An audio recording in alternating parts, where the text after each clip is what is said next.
What it mean to be the best? Riding foes, feeling unimpressed. Make me reminisce, throwing bows, bend the corner, set my mind up on the goal. All I know is stay down, bad, I'm the goal.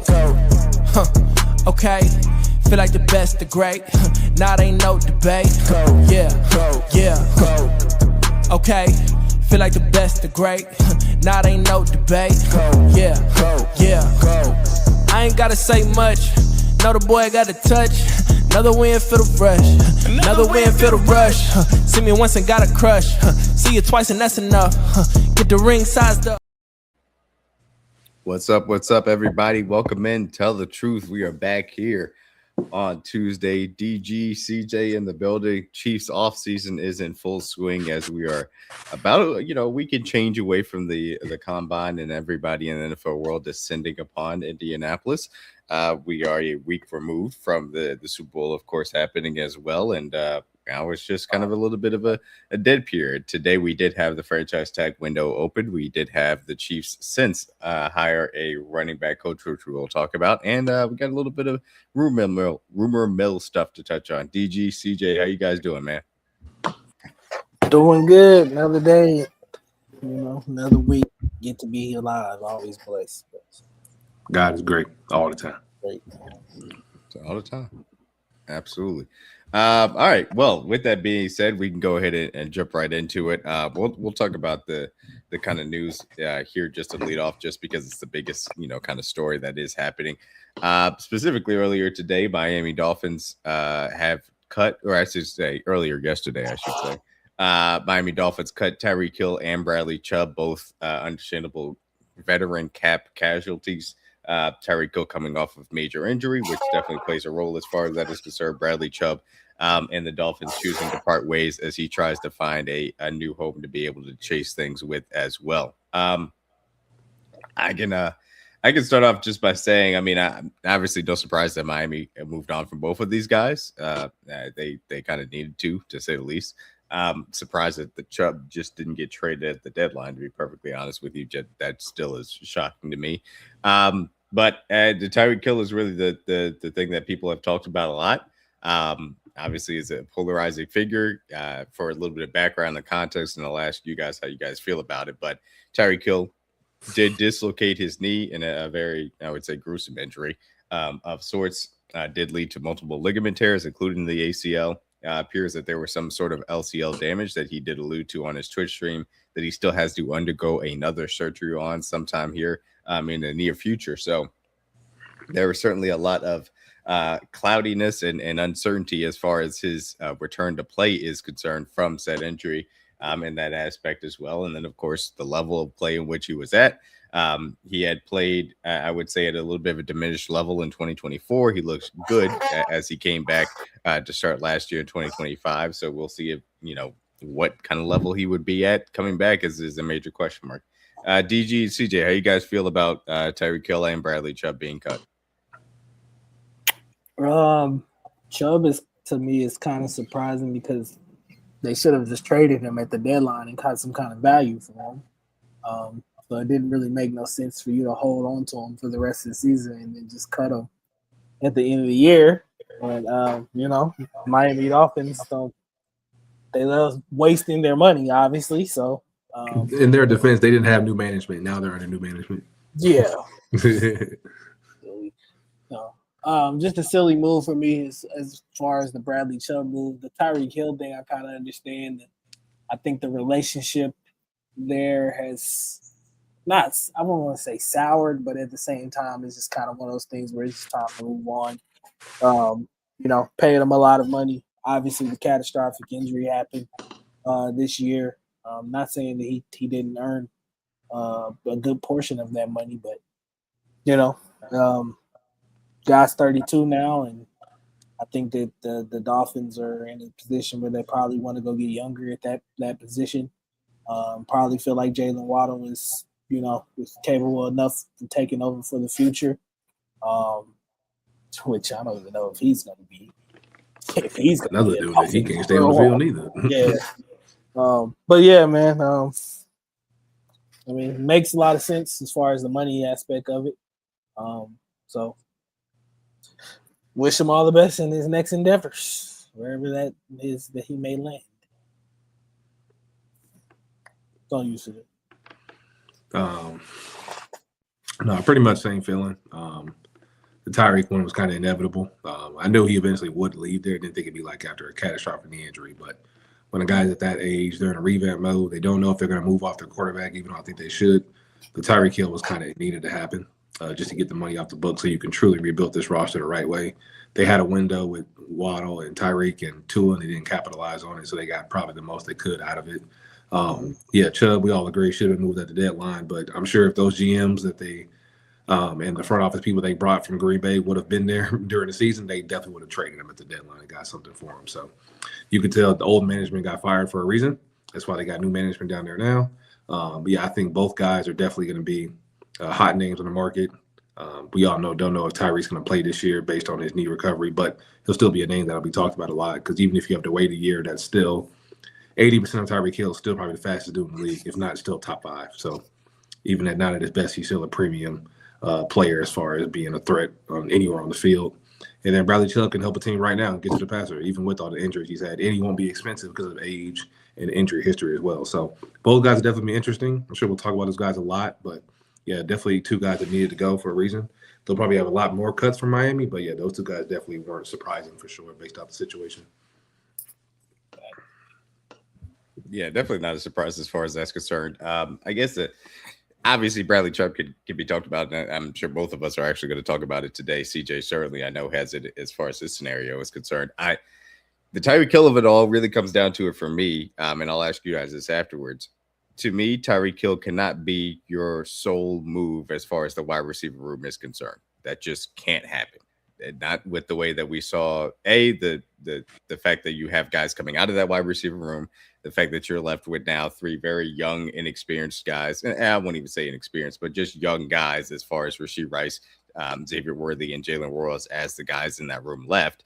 And the fact that you need to be planning for the life after Travis Kelce. And of course, we'll talk about the Travis Kelce of it all in a little bit as well, even as we probably expect him to come back. But it can't be the only move. And certainly not from a money standpoint would I put any significant investment in him because he is 32 years old coming off of a major multi-ligament knee surgery. It's very difficult to invest in that given the fact that a lot of his game is certainly predicated on his lead speed. All that being said, will he come back? I don't know. I wouldn't be shocked if it happened. I would be a little bit surprised. And it would be very disappointing if it was their only move as far as the wide receiver room was concerned, and saying that was going to be the solve for this offense. As far as the wide receiver room is concerned, that would be disappointing in my personal opinion. But how do you guys feel about Tyreek Hill being brought in the larger context of what you feel like the Chiefs need to do specifically with the wide receiver room this offseason?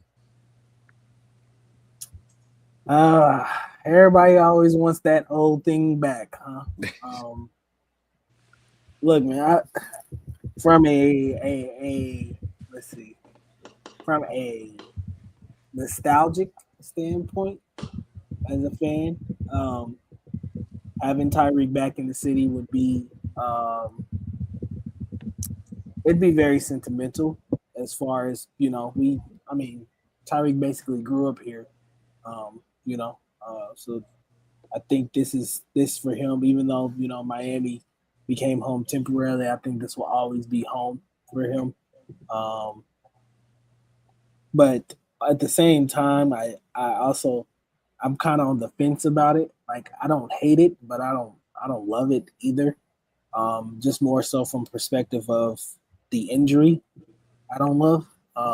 This when you start hearing, career ending and things of that nature, I know he's probably more motivated to get back on the field and prove to everybody that he can still play at the level that he's always been able to play at. But you have to take that into consideration, especially signing a guy, and especially where you're kind of at in your franchise already right now.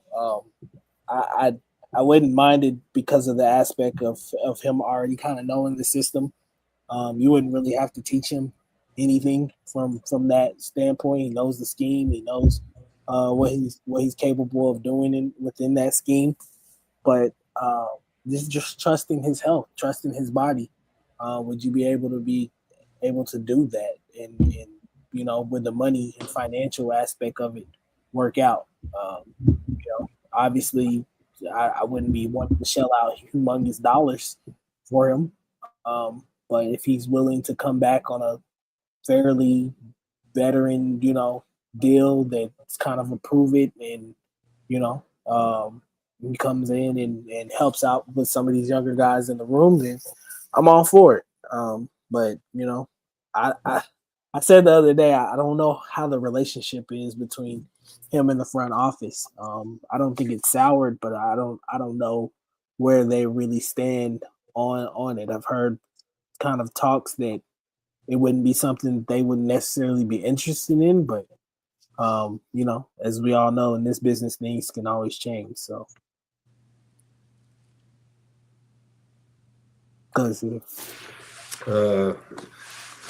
Mr. Cheetah Man himself, no, if he came back to the city, that'd be fire. Everybody in the city loved Reek. Hated to see the way he left, but I mean, I understand business is business. I hated to see him go, but I wasn't as mad because of the fact we did win a championship with him. So I don't mind letting players go for money as long as you make it worth it. So, hey, while he was here, he helped us get to the bowl twice and win one. So he did everything he was from a 6th-round pick.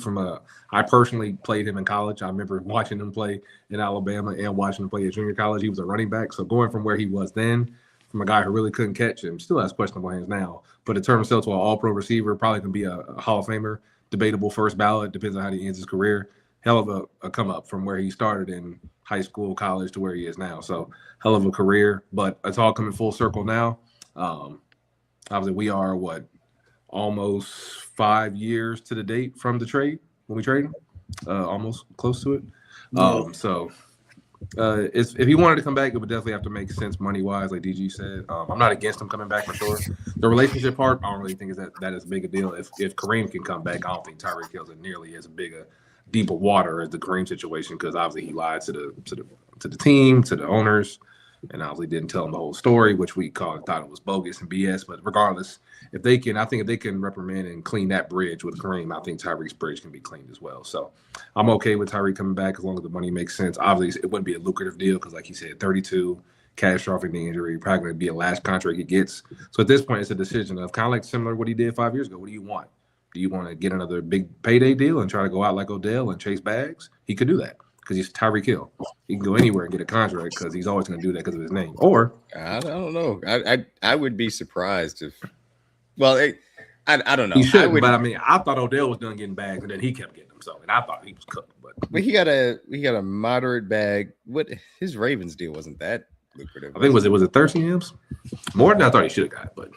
Yeah, that's true, because we did have that conversation. Ultimately, when he got signed, it was 1 year, 50 million. Yeah, it was 1 year, 50 million guaranteed. If somebody is offering him double digits guaranteed, then I am. That's what I'm saying. I'm out. That's what I'm saying. I'm super out on that. Like exactly. I can't do that. Yeah, that's why it has to be like a veteran team friendly deal. Like, bro, we're not here to chase bags in Kansas City. It's a kind of similar situation to the Odell. Like, do you want to come somewhere where you can impact winning and help this team and help the young guys, like DG said, and have a chance, you're going to compete for championships anytime 15 is on the field? Or do you just want to go out there and get the most money you can before you hang it up? I'm not mad at him either way. He just has to make that decision. So if it makes sense for us, it makes sense for him, for sure. Bring him back. I'm always down to have anytime you have a guy like that on the field, like I said earlier, 80% of Tyreek Hill is still the top 5 fastest guy in the league, even if he is slower. So I'll take it. But yeah, you definitely want to make sure it makes sense for the roster and in the cap space for sure. Seems like we're somewhat on the same page as far as this is concerned. He shouldn't get no 15 mil guarantee, but if he does, Jesus Lord. Yeah, I mean they absolutely overpaid, but I don't know. It was desperate, so I mean they were like, hey bro, by any means. People have thrown around obviously the Buffalo Bills. People have thrown around the Baltimore Ravens, the Los Angeles Chargers, given Mike McDaniel. Mike McDaniel is now the offensive coordinator there in Los Angeles. So I don't know. I'm not entirely sure what I know I can't do double digits guaranteed. It just can't happen. And those are teams, as you mentioned, that are willing to do that. And I know we're not willing to do that. So that's why if it's anything over double digits, we're not even going to entertain the conversation. That's why I said it's very simple. It's like, do you want to get the most money? I respect that.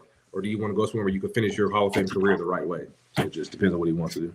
You want to get paid, brother? Go somewhere else, bro. Because he can go to the Ravens. They'll give him the money. Somebody will give him. It ain't happening. So Let me ask you these two quick questions because I had a certain reaction to this that created a little bit of conversation as a result of it.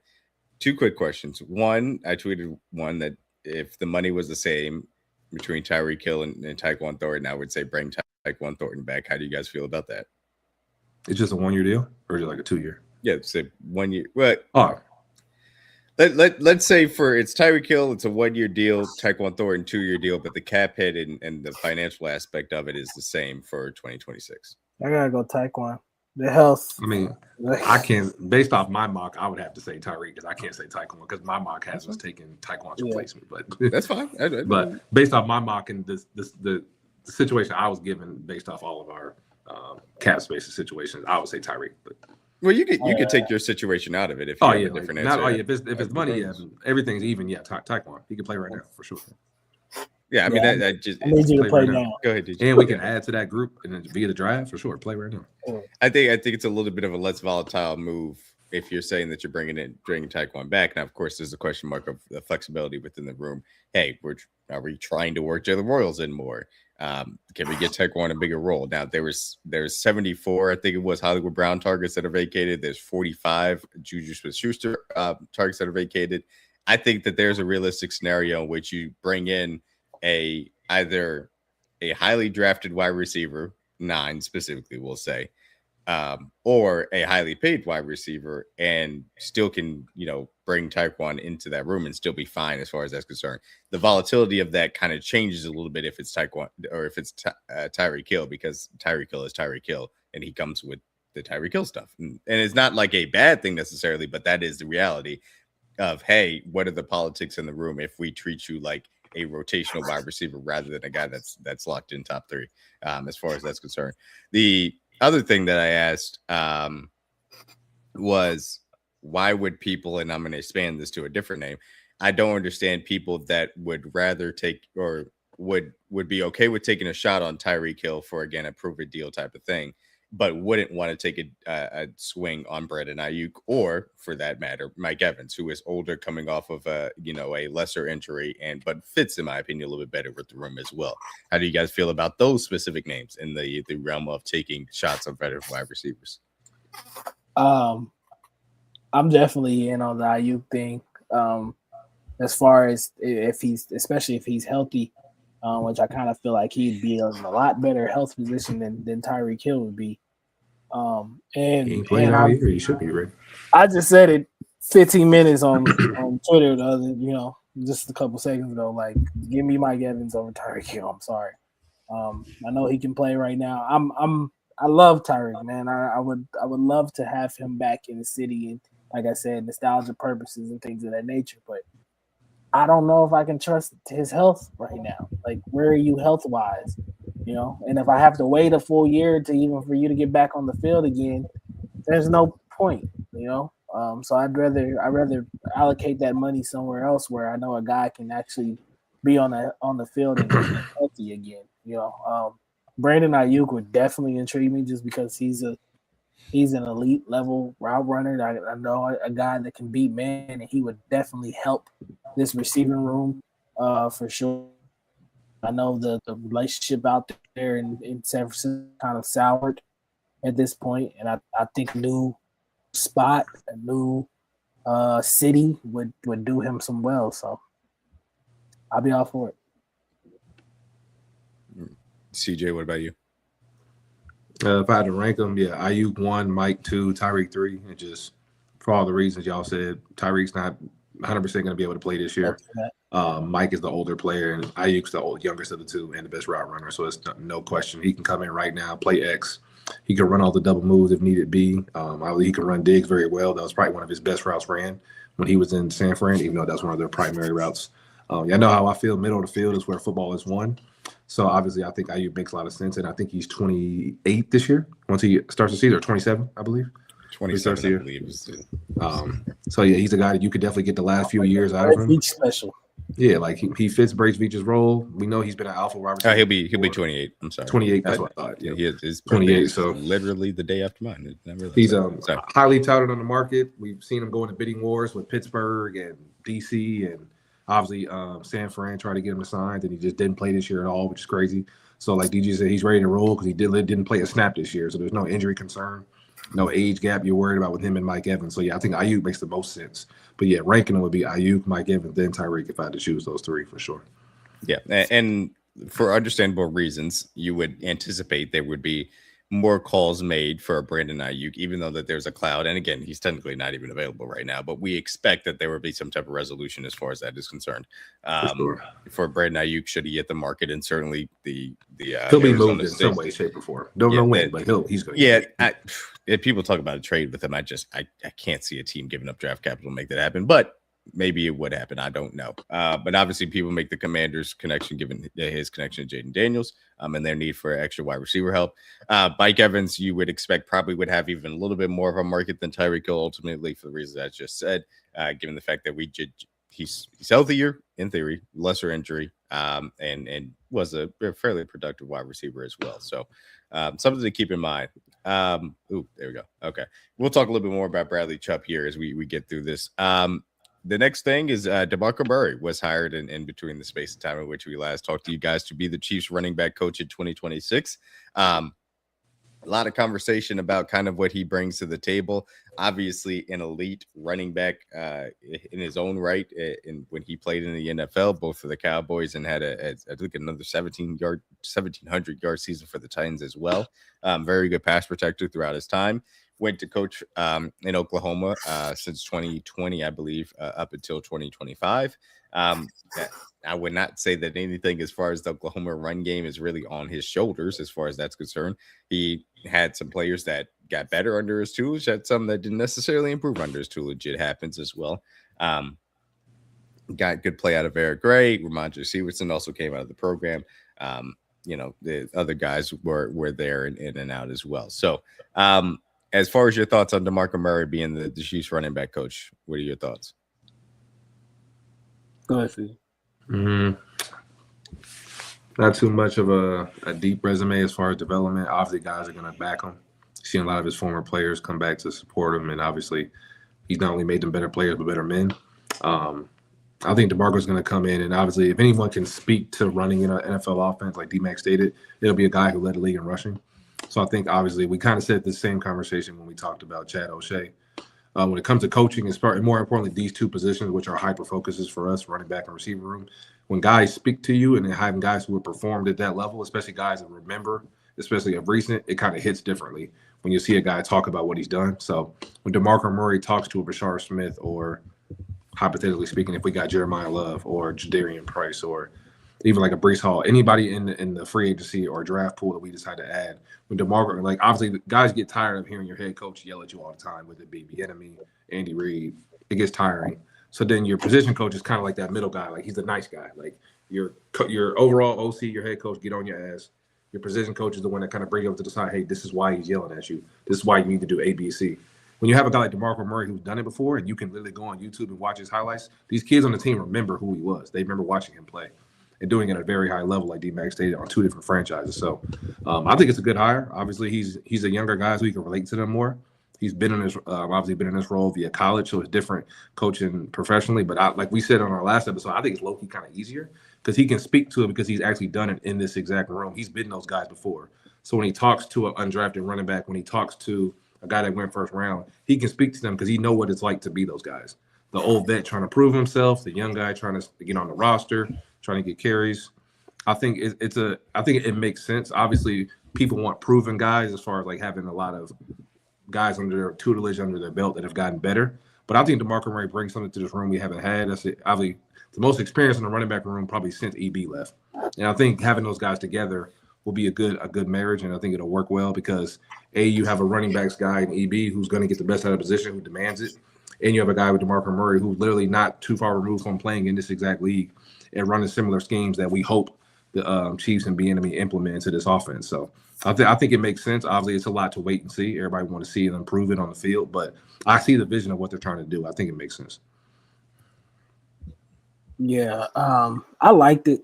I was pleasantly surprised that Andy finally decided to go outside of his tree for once to make this move. Although did he play for Andy? He was in Philly, but no, he wasn't there. He did not. He was in Philly, and he was already gone by then. So you know, I liked it just because of the fact, like I said, his resume as a player speaks for itself. He's obviously a good solid player in the league. The pass protection standpoint, tough runner. I think these guys in this room can learn a lot from him.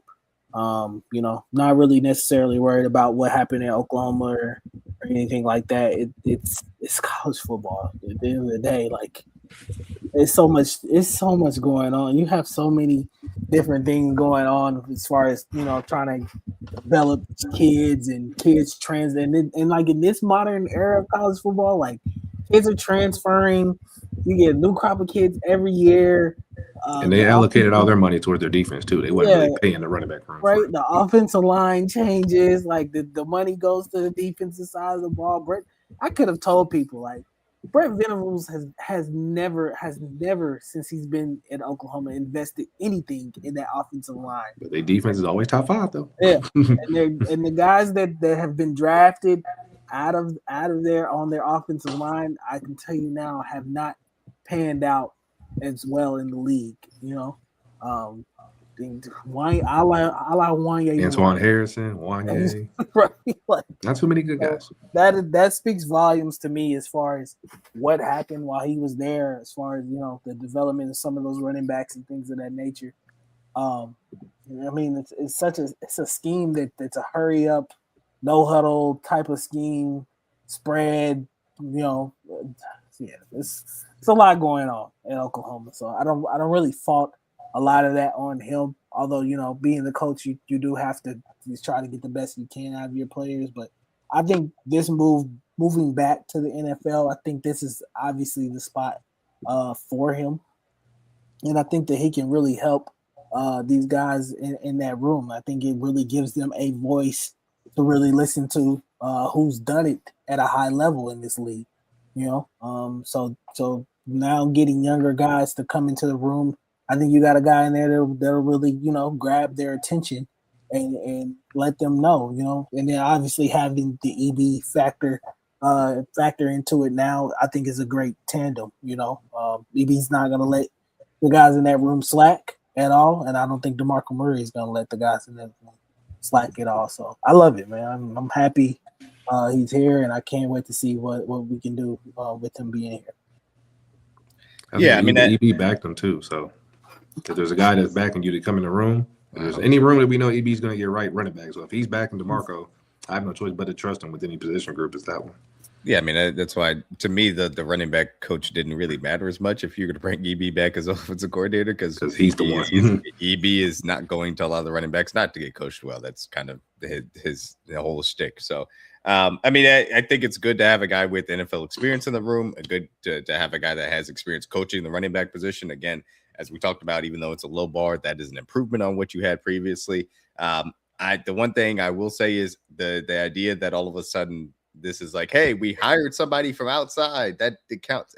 To me, it doesn't really matter. The reason why it doesn't matter is the point of the outside voices to be hired was so that you can improve the scheme and change the scheme, evolve the scheme, specifically from NFL schemes that you have now taken, ideas from and can implement with Andy Reid's offense. That's not necessarily what DeMarco Murray is there to do or would satisfy even if he was. The real impact would have come if it was offensive coordinator. That would have been an outside hire.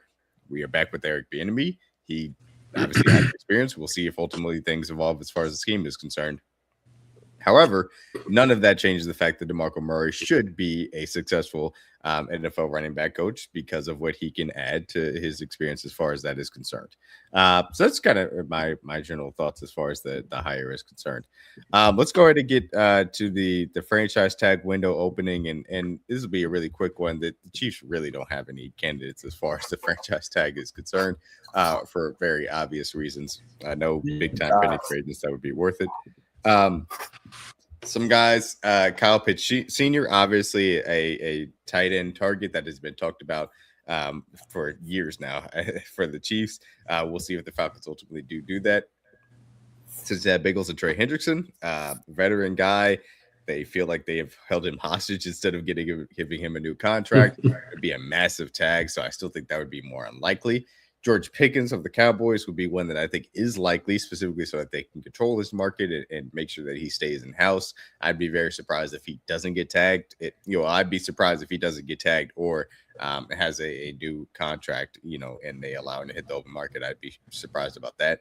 Colts, Daniel Jones coming off the injury, that goes with his own thing. Alec Pierce is the more interesting one, just based on where the wide receiver market could end up going, and trying to control what he had as far as a pretty breakout year with the 1,000-yard season, even though it was kind of volatile. Guy here of it, just Devin Lloyd being mentioned, but specifically Travis Etienne Jr.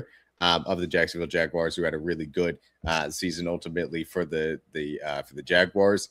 A little bit, and we'll talk about the running backs here specifically. Travis Etienne kind of falls into that same group of saying, hey, is it necessarily worth tagging him to keep him compared to what the Jaguars want to do the rest of this offseason? Is going to be fascinating to watch. Dafiori don't really necessarily have to hit on.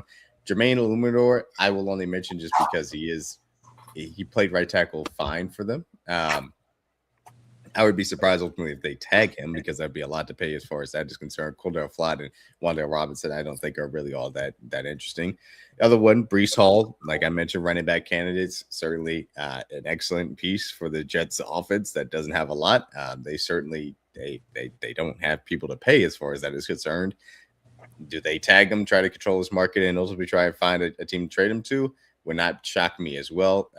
Indy Pinheiro for the Niners, who's a pretty good kicker, and then Kenneth Walker, Super Bowl MVP for the Seattle Seahawks. So Travis Etienne, Breece Hall, and Kenneth Walker really are kind of the headliners there as far as the Chiefs are concerned for franchise tag possibilities to watch here. Ultimately, that window does ultimately close. I think it's March 2nd when does it close? Let me double check. Yeah, March 3rd. I'm sorry. March 3rd is when that franchise tag window ends up closing. I think we all have kind of somewhat ranked all of these guys. Well, I'll just ask you guys. Out of the three running backs, Breece, Kenneth Walker, Travis Etienne, do we all agree that Breece would be the most disappointing one if he got tagged? Yeah. Especially for him. He don't want to go back there.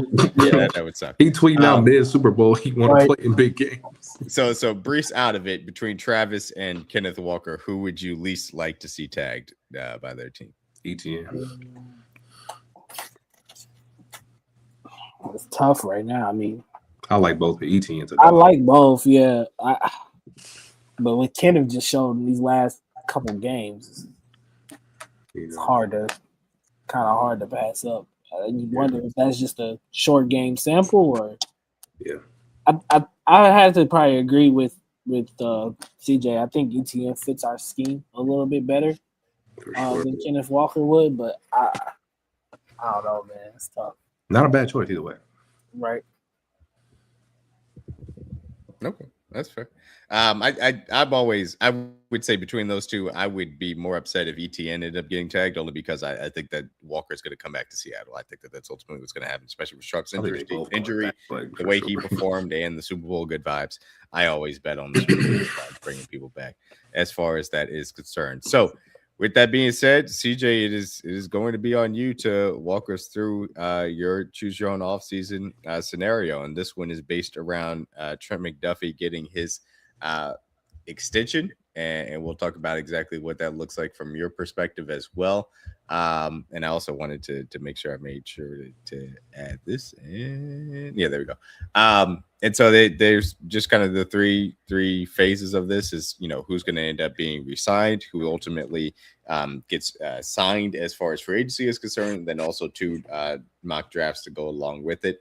And then the big questions is how do we remake the pass rush? Who is going to play in the slot, which if you're extending Trent McDuffie, hopefully that answers that one. And then how do you inject juice into the offensive weapons as far as that's concerned? CJ, you want to start with, I guess, the Trent McDuffie contract? Cool. All right, brother, go ahead. Obviously, this is his market. When you look at all the other guys like PS2, J.C. Horn, Sauce Gardner, Stingley, all the guys are floating around that $25 to $30 million range. So, based off this contract, his average market, if we could land him at 27, I'll be fine with that. I think we've all kind of muttered around and talked about his number. Obviously, if he wants $30 million, we're fine with that as long as he's comfortable with playing the majority of his snaps in the slot here in Kansas City. If he does not want to play in the slot at all, then obviously we would have to let him leave. So in my scenario, this is based off the fact of Trent McDuffie saying, yes, I want to stay in Kansas City. I love Spags. I love the system. I want to be here, and I am okay with playing half of, if not over majority of my snaps in the slot. So I'm okay with giving him a deal if we can get it around team friendly 27 mil. If it's closer to 30, I'm fine with that. I think he's worth it if we get him to play that type of role. But no, I think I did the math around, what did I did? What's that, 111? Average of 27, and I'll give him a couple more because he's Trent. Let me see.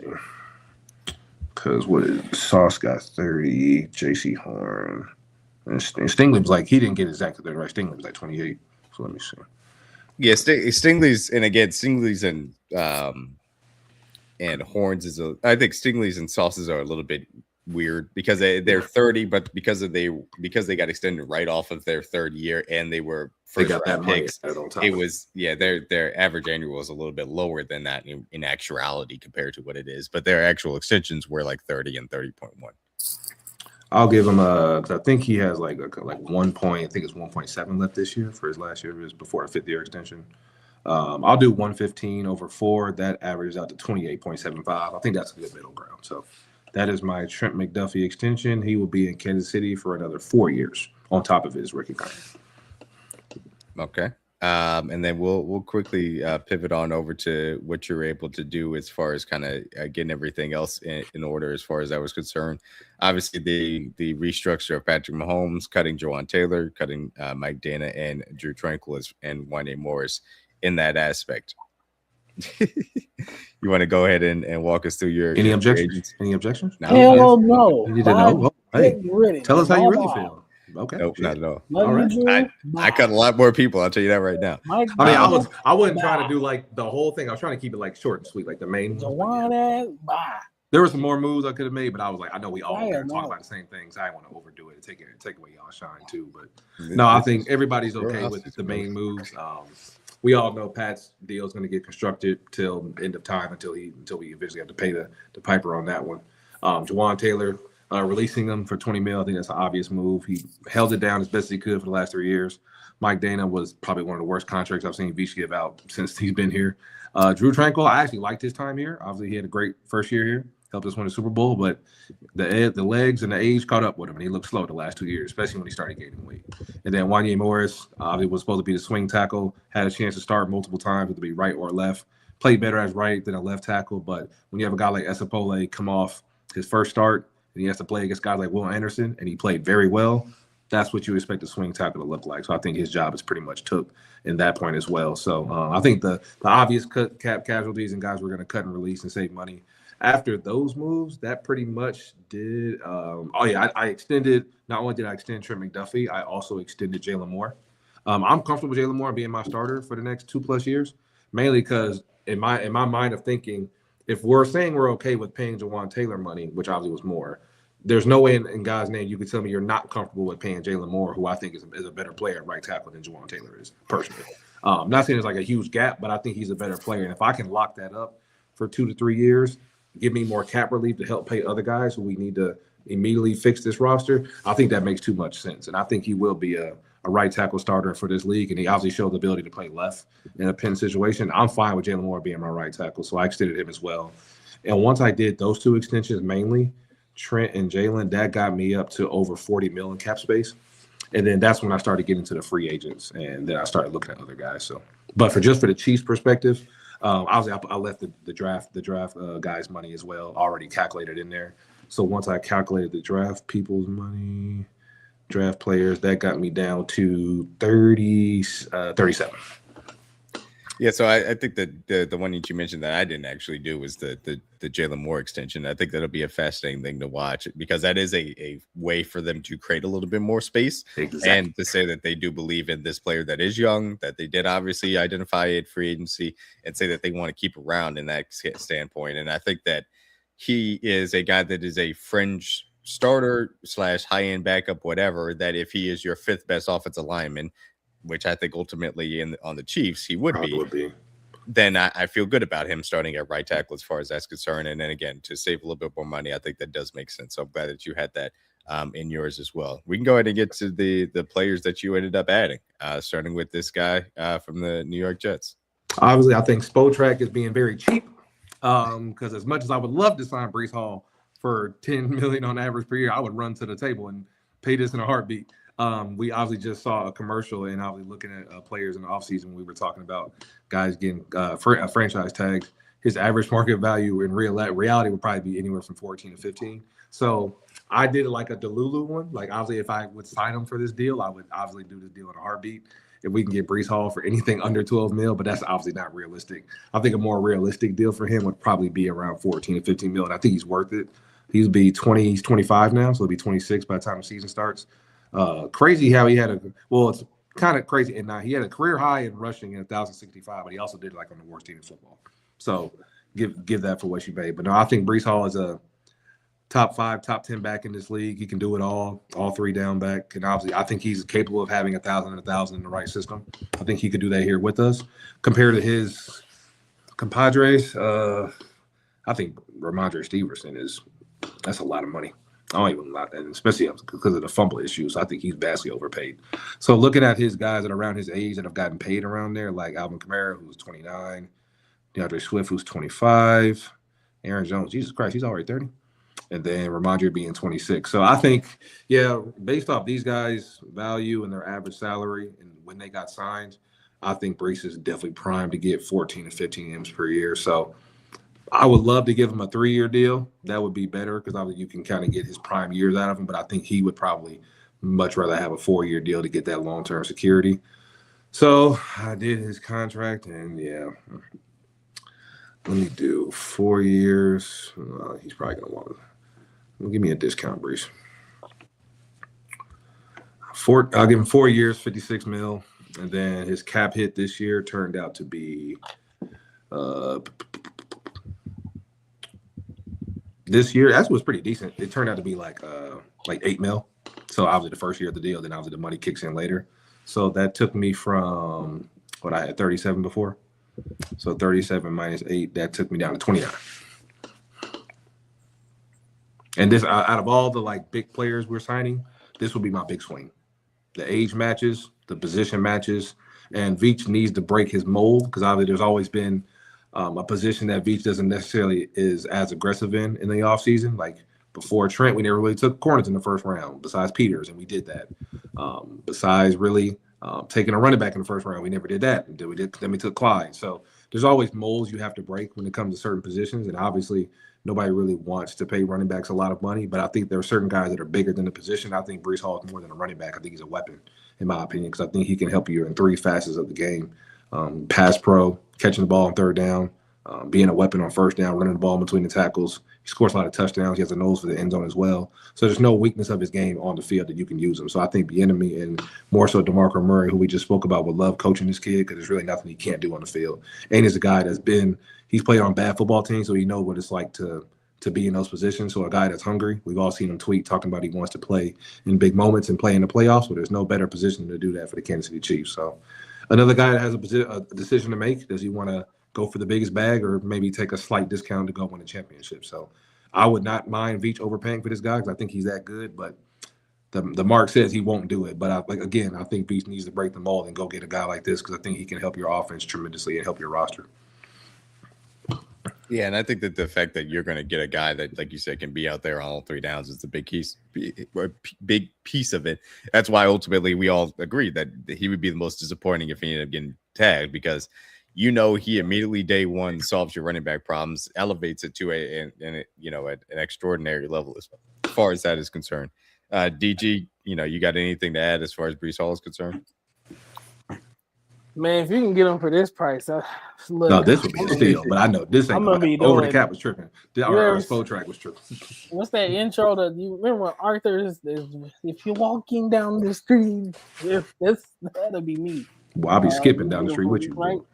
This contract, but I honestly think CJ's right. You're probably looking in the $14 to $15 million range, and I wouldn't be upset paying that right now. I'd take it over having to go to the draft and getting a guy that may be unproven versus getting a guy that is proven. So, I like Breece Hall. I think he wants to be in a spot where a team is contending to win. And I think he's, he would be fine with, even with, knowing the Mahomes injury, knowing the amount of touches that he would probably get. I think it'd be a perfect fit for him to be here. Just has to work out, financially kind of for both sides. But that's one spot that I do think Veach in this free agency is probably going to.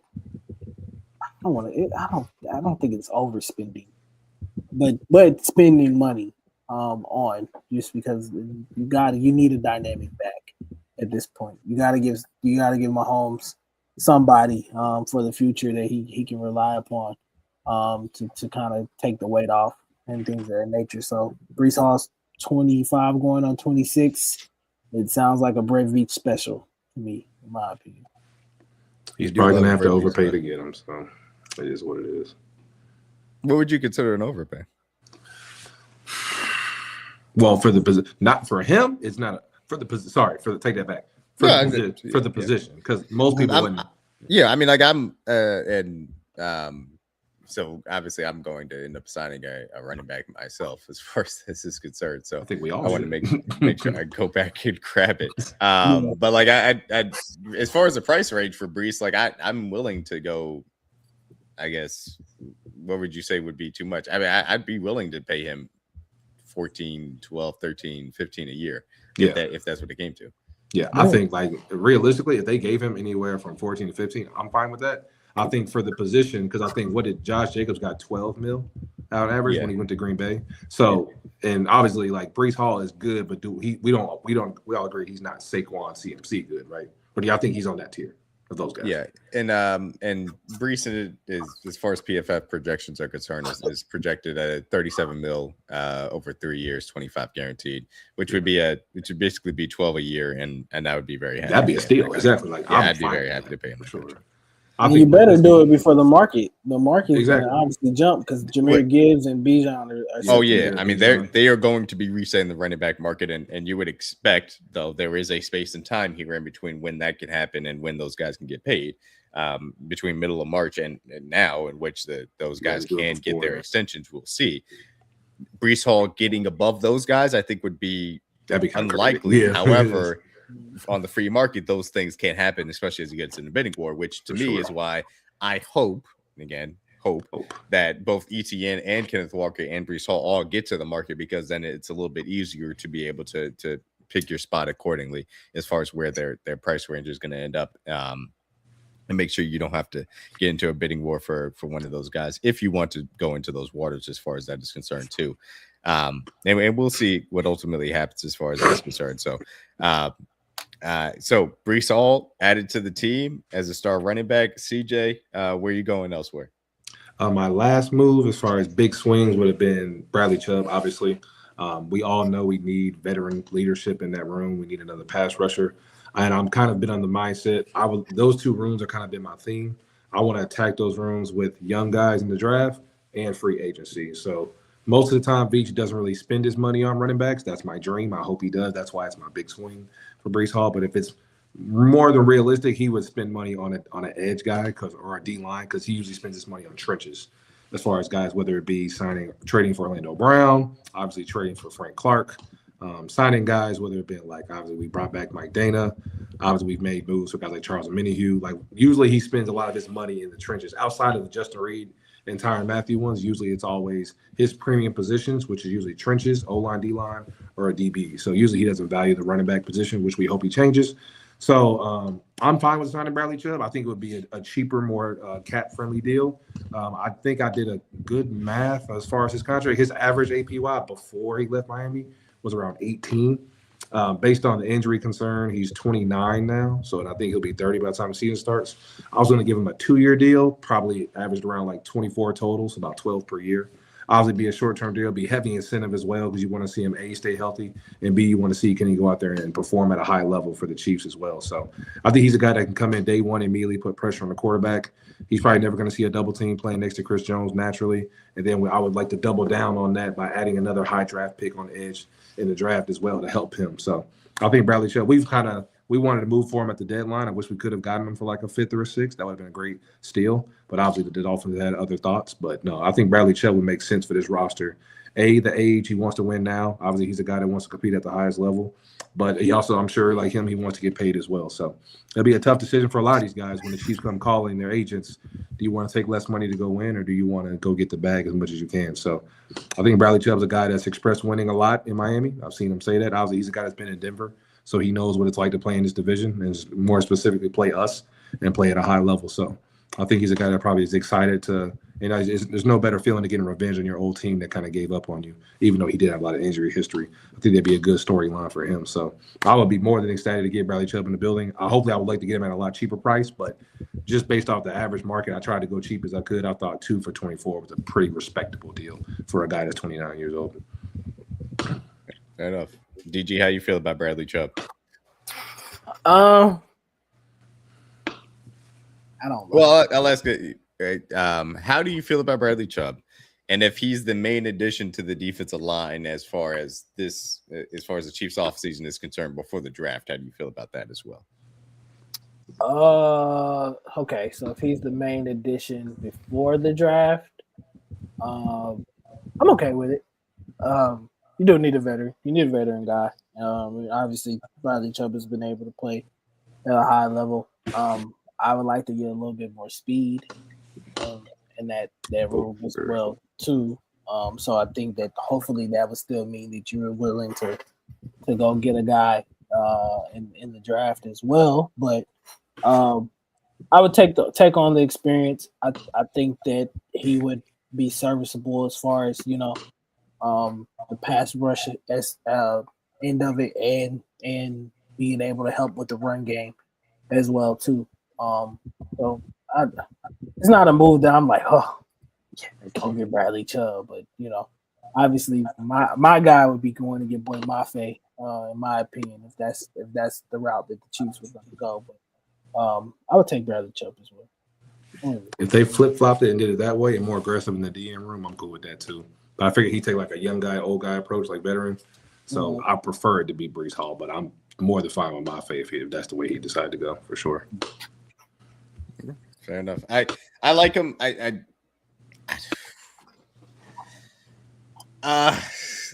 would be his last contract was crazy. I was like, damn, even that's Miami paid him. He's not going to be looking for obviously that level. I think I would be okay with it, but I would also need a significant investment probably in a veteran defensive lineman as well, just to feel a little bit better as far as that is concerned. For the issues that we certainly had as far as the defensive line in general was concerned. So talked about Breece, talked about Bradley Chubb. I know you didn't do the full, sign everybody that I will walk everybody through in a bit. But is there anybody else that you wanted to say as far as veteran addition before we get to the mock drafts?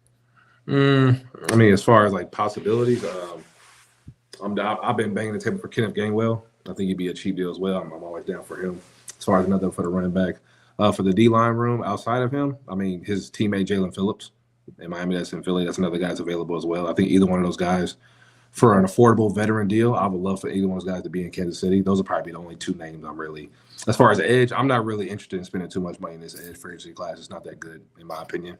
If there's any room that I'm willing to overspend, it's running back because there's so many young guys. There's an ETN, there's a Breece Hall, there's a Kenneth Walker. If we're going to overpay, do it in that position for those age groups, not for these – old, broken down. Not to say they can't play. They're still good players, but they're just older. They're just multiple injuries. They're over 30 or at 30 guys in the D-line room that you get 2-year deals to, not long-term deals. So nobody really in this D-line group that outside of like the Mafe deal, which I agree with that, which I don't think he leaves, but I would love to have him here.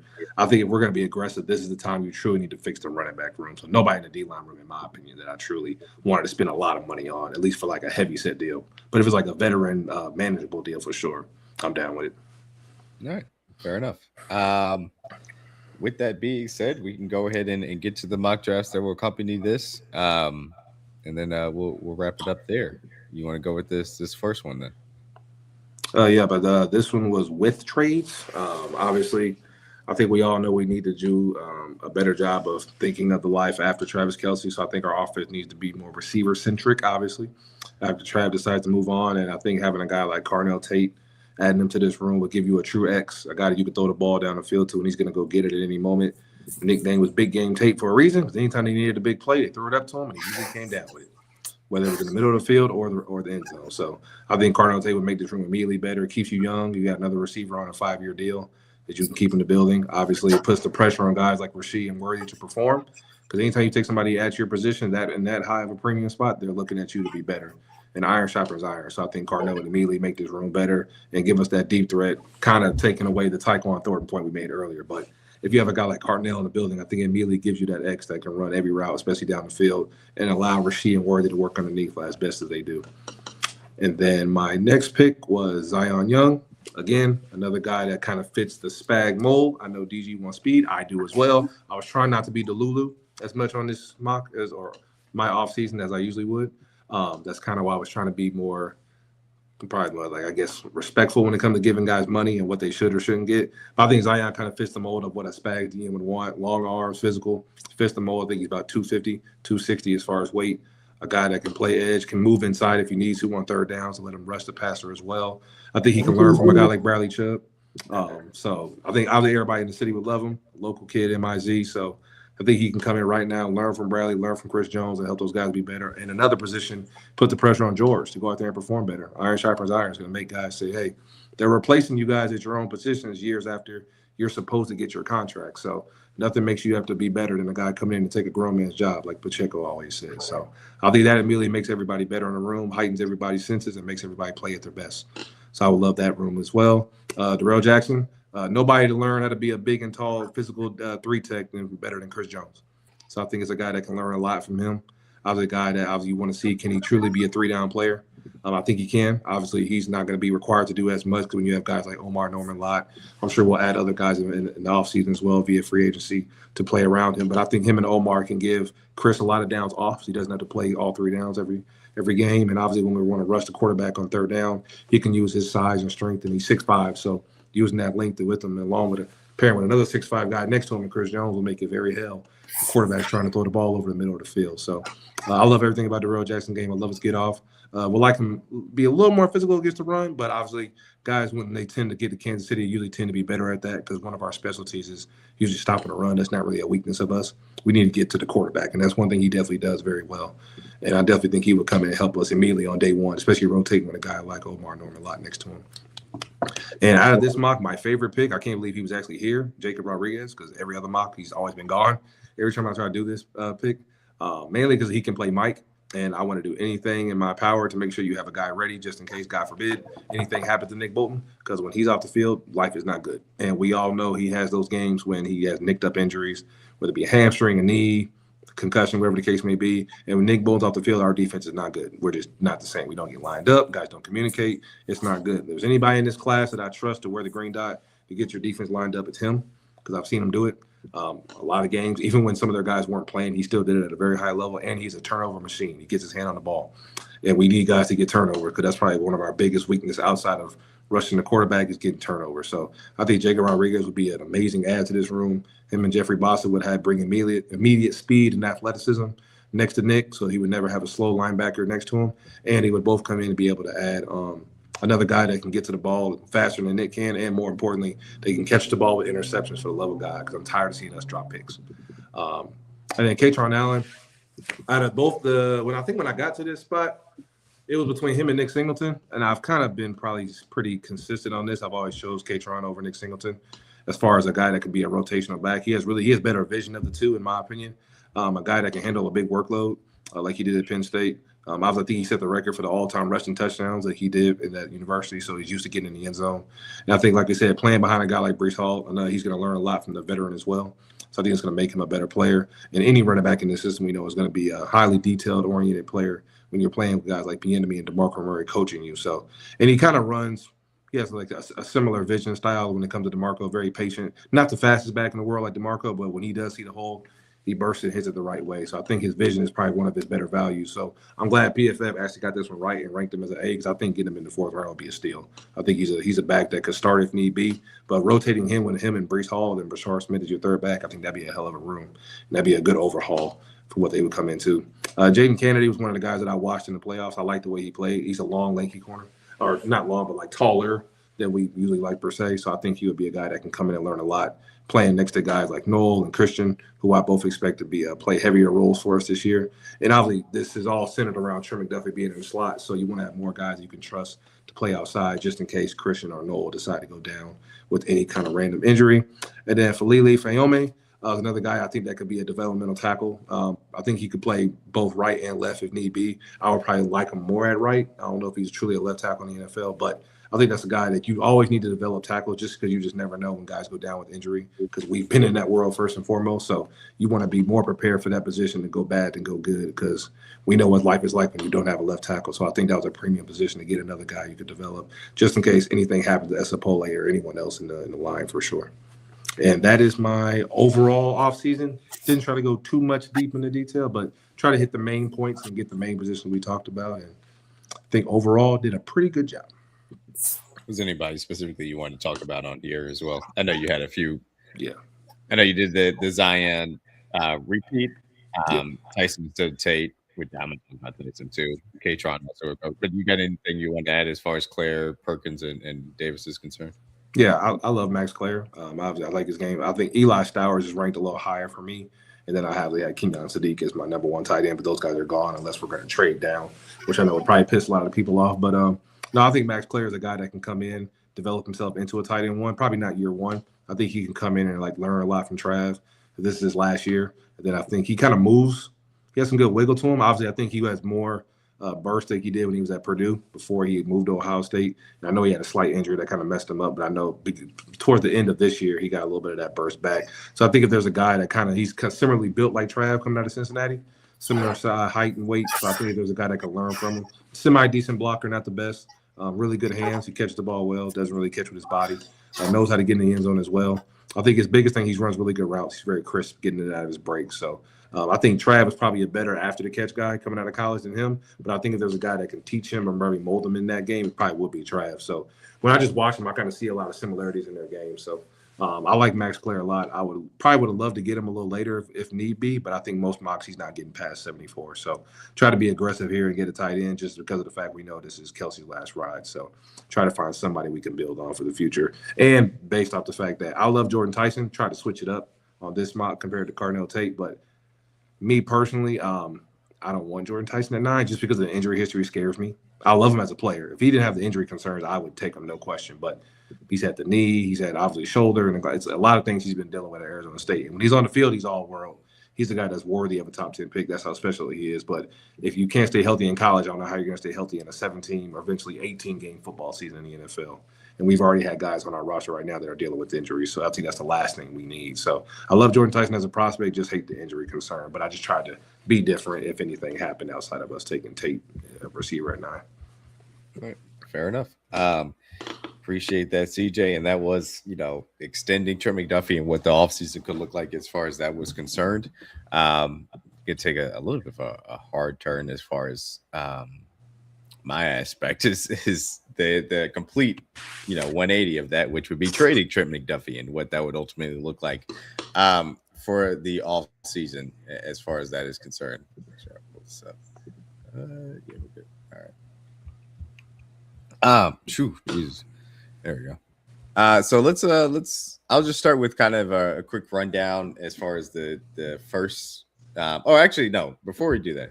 So let's take it back. I'm sorry, I forgot to do this. So defensive line, pass rush, you'd feel good about Zion Young and Bradley Chubb, in addition to what the Chiefs already have, and Darrell Jackson Jr. kind of added to that, CJ. Yes, sir. And then obviously Trent McDuffie would be the slot. And then as far as the juice is concerned, either one of these wide receivers, Tate or Tyson, and then being able to add K-Tron Allen, and then obviously Breece Hall and free agency. And then, if it was a Max Claire, if not Max Claire, but you would feel good about where the weapons room would be like, moving forward, right? Exactly. And I think there's some guys, maybe like a veteran, maybe pops up late that you can grab. I know obviously David Njoku's out there as well. Maybe you can get him on a team-friendly deal. There's more moves to be made. Obviously, there's always UDFAs you can grab. I know Jake Briningstool was here last year. So I think obviously I would want them to move somebody next to Noah, so Noah doesn't have to take on the role fully by himself. But this is my offseason based off if we're getting away from like such a tight end heavy offense and more so receiver centric. So this will kind of be based off that. But I would prefer it obviously if we could get a guy like Max Clare for sure. Absolutely. All right, just wanted to make sure I asked the questions to close it out. But we'll go ahead and move on to my scenario, which does involve, of course, trading Trent McDuffie, in which I'll get to the headline portion of that as far as that's concerned. Ultimately, of which, as far as the money, would save about $13 million against the cap based on what Trent McDuffie is due to make in the fourth year of his 5-year deal, ultimately with the fifth-year option due to be picked up as well. As far as the cuts, Jawan Taylor, Mike Dana, Drew Tranquil, and Wanye Morris, kind of the big headliners.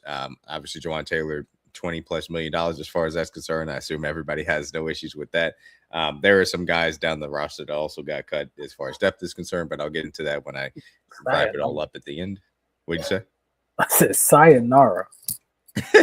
They gave you life. Lay them to rest. As far as restructure is concerned, Mahomes is early, easy one. Obviously, I did restructure Trey Smith, Creed Humphrey, and George Karlaftis. Reason being specifically those three, as far as their timelines, what they're making, and their age makes sense to be able to kind of shift their money around. I did not specifically touch Chris Jones or Nick Bolton. Nick Bolton's deal kind of is set up to where if you don't feel great about it, you can get out of it in a year. I wanted to give yourself that option and make sure that stayed intact. Chris Jones, due to age, I did not necessarily want to push any money further back as far as that aspect was concerned. Also did a small restructure for Noah Gray just to get a little bit extra breathing room. So that's kind of the big moves I need to make as far as saving money is concerned. Let me go ahead and get into sharing this so that we can see what else I did.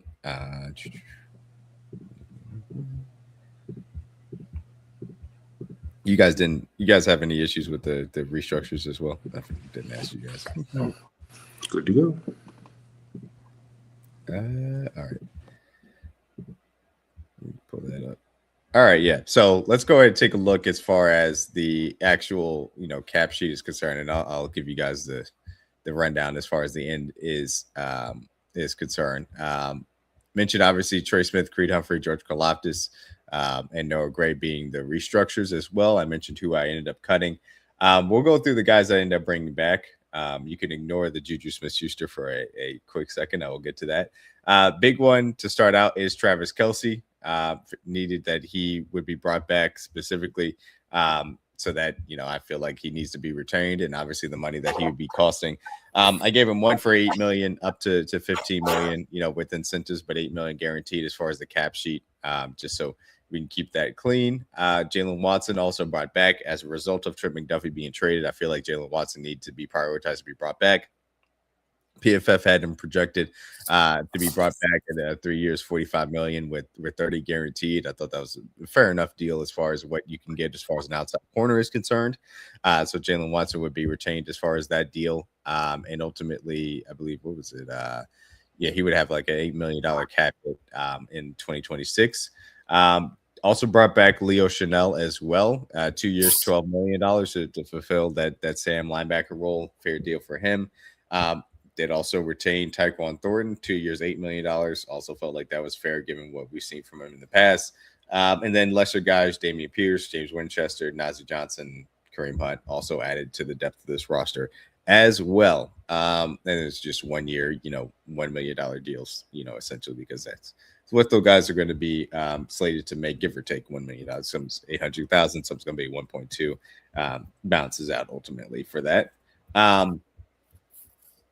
Don't think there's so let me ask you guys real quick, any issues with Jalen Watson 3 for 45 or Leo Chanel 2 for 12? No, it's probably right at market value, especially if you're gonna get rid of Trent. You gotta get rid of Trent, you gotta bring J-Watt back. You gotta bring J-Watt back. Can't lose both your corners, just one of them. No.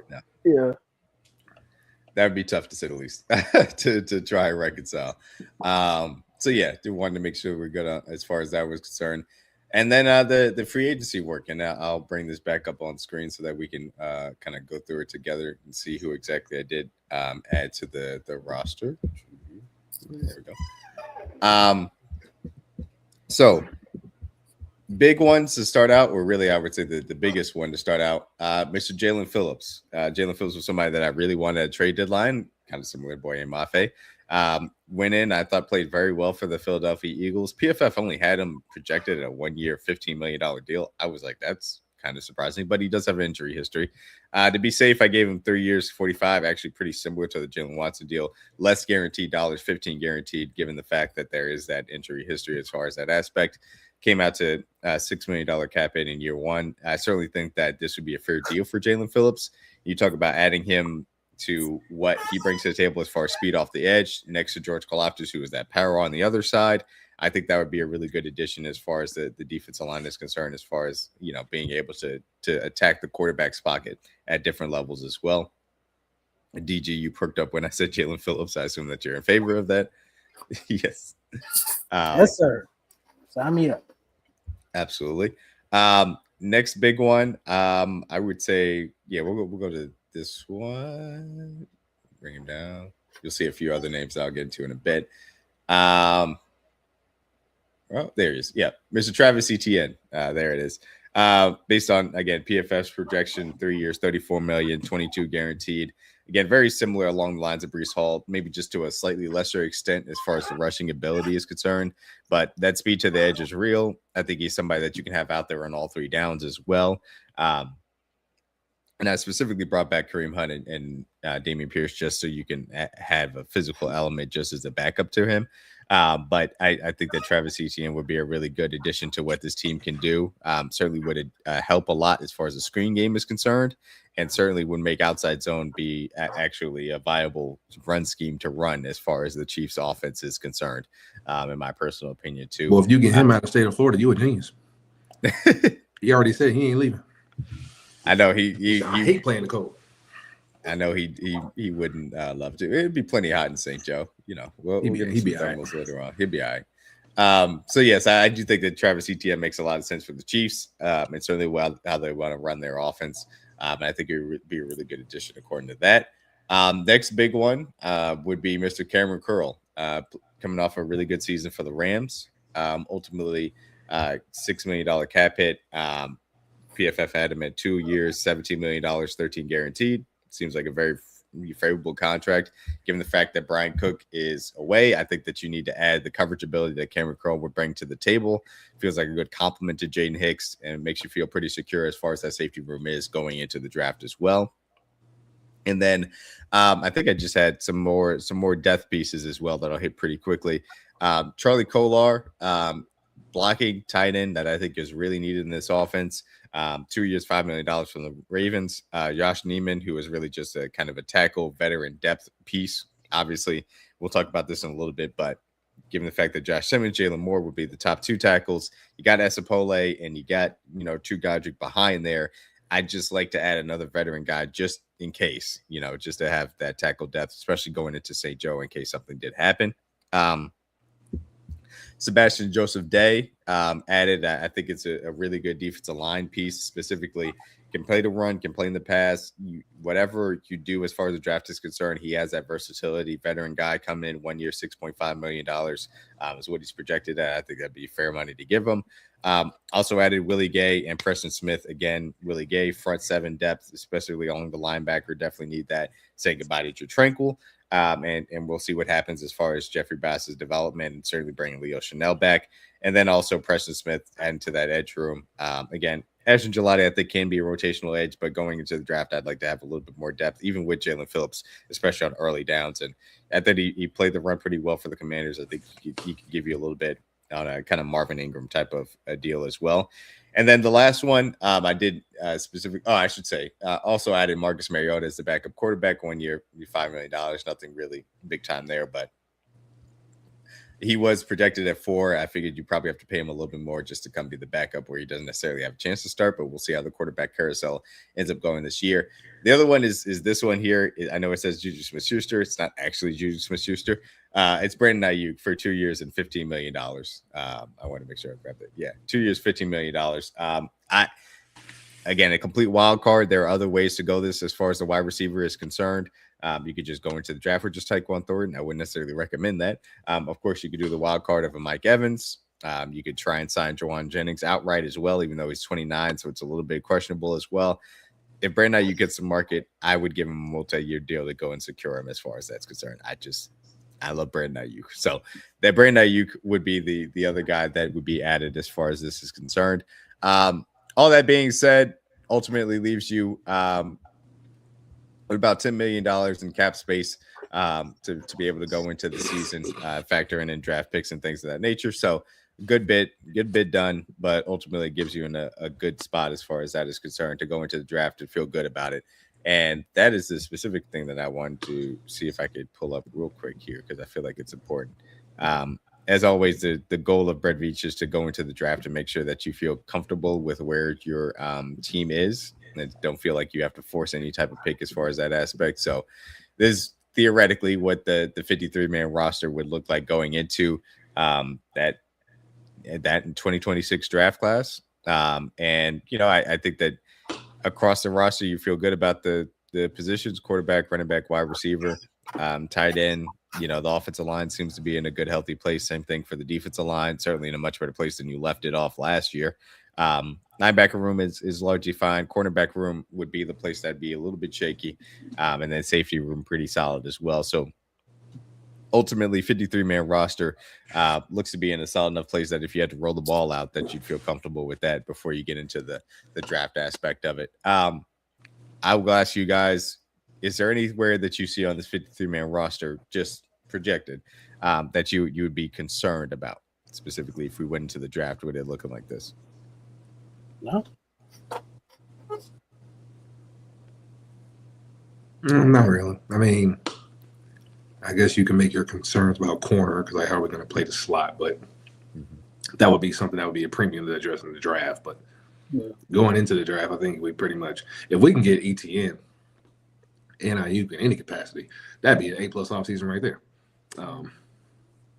Regardless of what you do in the draft. But no, bringing a guy like Leo back for a team-friendly deal, getting Wooly back in the city on a veteran minimum for sure. All these moves make sense. And obviously this is centered around Travis Kelce coming back. So, yeah, I think all this makes sense for sure. I think you got the slot kind of covered with having Jalen back and Christian Fulton. You can play them on the outside. Noel can kind of transition to being either a full-time slot or playing that role of what McDuffie used to give for you outside, inside, really, at certain points in times. And then obviously kind of giving them a veteran young guy and Cameron Curl in that back to kind of handle things.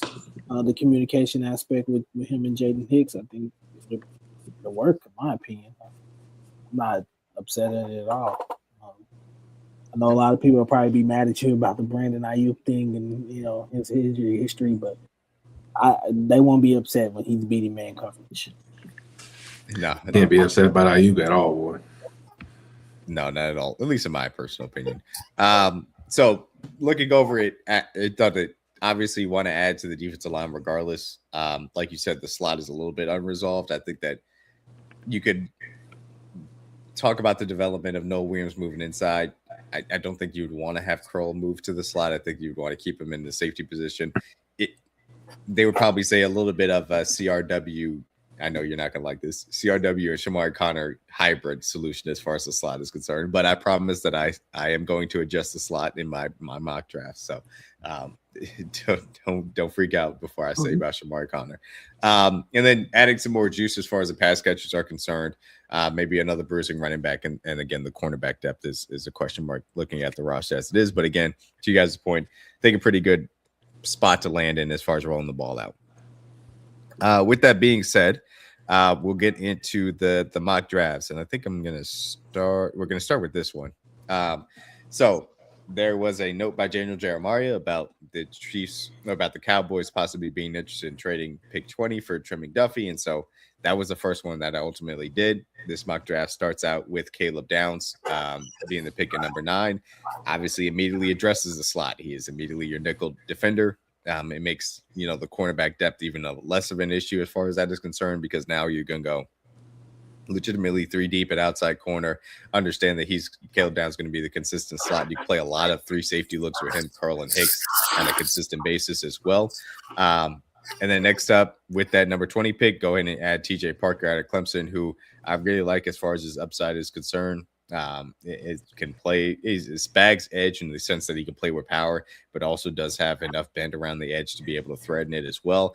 You add him, with Karlaftis and Jalen Phillips as a rotational guy off the edge. I really like that combination too. And you obviously kick Karlaftis in on certain downs if you need to. Max Ianachor, I believe was ultimately his name that I settled on. Ianachor obviously rose up a lot after the Senior Bowl. If you pick him here, pick 40. I understand why some people would say that it'd be too high, but I think that you slot him in. And again, I did not end up extending Jalen Moore. He can learn for a year behind Moore or compete immediately for that right tackle position. I like what you could bring to the table as Max possibly being a future bookend tackle with Josh Simmons to protect Patrick Mahomes. And I do really like his game, man. He's really athletic, understands pass protection, can give you something in the run game too. I think he's got a lot of upside as well. Dale Jackson Jr., CJ talked about him. I won't have to repeat it, but the long length and the ability to develop as a pass rusher is very intriguing. In his body type, they can already defend the run. Katron Allen, I prefer to Nick Singleton for the reason that CJ kind of laid out. I really like his running style. Again, a bruiser to really complement what you just got. Travis Etienne makes a lot of sense, and Brashard Smith for that matter too. Tanner Koziel, because I ended up getting Charlie Kolar, I was a little bit less inclined to skew towards the blocking tight end portion. Tanner has the ability to go up and get the ball in the red zone. He's 6'7", 250. He could be a consistent target over the middle of the field. I really like his game too. Devontae Jackson, depth, day 3 corner, makes a lot of sense to add to this cornerback room that, like we said, need a little bit of depth. Anything that you guys got to add as far as this mock draft is concerned? Jamari Connor's off the field. God is great. Yeah, love Caleb Downs, man. Would be Best player skipping in the down draft. skipping down the street if we got him. Especially knowing that Shamari Connor will never see the light of day ever again. So. Please God, not the light of day, Lord Jesus. Y'all gonna kill Shamari Connor. Healthy scratch, please. So yeah, that's the first mock draft. Second mock draft is a little bit different. This one based on trading Trent McDuffie to the Los Angeles Rams, pick 29, and then pick 167, which is the 5th round pick. This one going a little bit different. This is a little bit of a high upside swing type of draft, I would say. Jordan Tyson, due to some of the injury concerns that CJ did mention, I think that he's awesome, though. He can play really all 3 positions. A little bit different from Tate in that sense. He brings a little bit more juice after the catch, but still can get after it at the catch point. Not necessarily to Cardinals level, in my personal opinion, but still really good route running, can beat man coverage in the future, in my personal opinion as well. Christian Miller out of Georgia, again, a little bit of an upside swing for what he brings to the table. Immediately can defend the run and add to that. But also, I think he could be a really good long-term pairing with what Omar Norman-Lott also brings to the table too. Getting him to learn behind Chris Jones, I think, will help a lot. Addressing the slot with Dylan Thieneman out of Oregon. You saw it throughout the entirety of the season, especially in the college football playoff. I think what he does out of the nickel is really impressive. Defend the run, able to guard tight ends. I able to stick with some of the slot wide receivers as well. I like what he brings to the table, and picking him at the top of the 2nd round to solve that slot problem makes a lot of sense, especially if you have an extra 1st round pick to be able to still address that defensive line. Speaking of which, Dennis Sutton out of Penn State, kind of the last of the edge rushers that I really love on day 2 as far as that's concerned. Like the way that he brings that bend off the edge. And again, when you pair him with what they already have as far as Karlaftis Phillips and Gelati, I think it makes a lot of sense as an addition to this room. Devin Moore, which PFF hates for some reason. I really like Devin Moore. He's long, lanky on the outside. Again, adding to the cornerback depth I think is important. Kevin Coleman Jr. Would make for a little bit of a crowded wide receiver room. You kind of have 7 guys for 6 spots based on how things would ultimately go. But I think that bring the receiving talent that he does. I think he was underutilized in Missouri. I don't think we did enough to pump up his volume, but also can do the return stuff. I think is important. Jamari Taylor, again, fits the ability as far as the rushing back is concerned. Really like what I saw to him out of the Senior Bowl. Led the ACC in rushing as well. Oscar Delp, tight end out of Georgia, versatile tight end, able to go get the ball, be a solid target, also can block as well. So that's the other mock draft. You guys got any comments as far as this one is concerned? Who are the other safeties available at 40? Him and then the Toledo kid were kind of the big ones. So you see most often. EMW. You like Dylan over EMW? I like Dylan specifically in the context of what I did this offseason, specifically for the slot, you know, compared to EMW is a little bit more of the true traditional split safety type of guy, free, and he can also play free as far as that's concerned. So, you know, if you need more of a split nickel guy, Dylan is more of that guy at the top of the second. That makes sense. If you need more of a traditional safety split guy, and it can also play free, then that's where I think EMW makes sense. So for Dylan, or I should say for what my offseason looked like and having that nickel concern, I think Dylan makes the most sense. Where was Keontae Scott or Jacoby Thomas picked in this mock, if you remember? I would have to go back and look. No worries. I thought they probably ran by it. I know I've always debated between, and I agree with you. I think Dylan's a better nickel guy than EMW is. I think EMW is a great tackle, definitely great in space, but I think truly covering, I think Dylan's better. But I would love if Dylan wasn't there, you could have got a guy like Jacoby. If not him, Keontae as well. I love either one of those guys in the slot also. Mm-hmm. Yeah, that's fair. Definitely understand. DG, anything? Nah, no complaints from me. I mean, love every part of it. Love getting Oscar Delp that late. Definitely would love to see what he can do at the next level. I don't think he got enough touches at Georgia. Don't think he'd probably be like a Brock Bowers prospect or anything like that, but I definitely think you get a nice vertical tight end that can also block as well, so the versatility really works. I haven't dived too much into Jordan Tyson's tape. I need to look at him a little bit more. But still would love the move as well, getting another receiver that's on a 5-year deal, pretty much, essentially. Yeah. I like your other one better, though. I like the first one better. This one got more depth, but I like the first one. Yeah, this one definitely. I mean, anytime if you get Caleb Downs and Darrell Jackson. No, this one I'm middle of the field. I'm skipping down the street. Coverage middle of the field, rotational guy with Omar next to Chris Jones. And middle of the field is fixed. I'm cool with that. Absolutely. So yeah, that is my choose your own offseason kind of scenario as far as that aspect is concerned. I didn't really have anything else DG's to add. turn. DG will be going next week as we do that last offseason scenario, which is Trent McDuffie not getting an extension, and what DG would do as far as that is concerned, and then also do our combine preview, which we will be talking about some of the things to watch out for, which drills to key in on, and certainly for some prospects that Chiefs fans should be looking out for how they perform specifically. One thing I'll say, remake the pass rush. I kind of talked about Jalen Phillips, Sebastian Joseph Day, and certainly picking a guy like T.J. Parker, Daryl Jackson Jr. Almost forgot his name there. And then obviously Danny Dennis Sutton and Christian Miller. So definitely helped out there. Who plays the slot? Caleb Downs or Dylan Thieneman. And you can have CRW be the backup there. And then how to inject juice into the weapons. Jordan Tyson certainly would be that, to say the least.